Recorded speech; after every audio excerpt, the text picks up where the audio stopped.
It was around the time when Haiti actually had that earthquake. Yeah.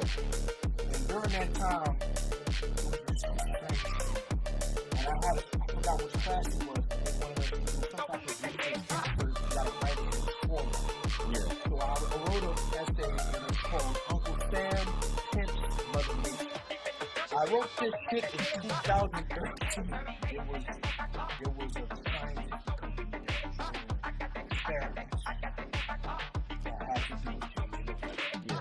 That had to do with Weather modifications. weather modifications. Okay. I had to do math.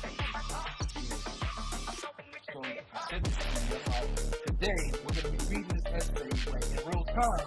We're going to be comparing what I said in 2013 and what we actually.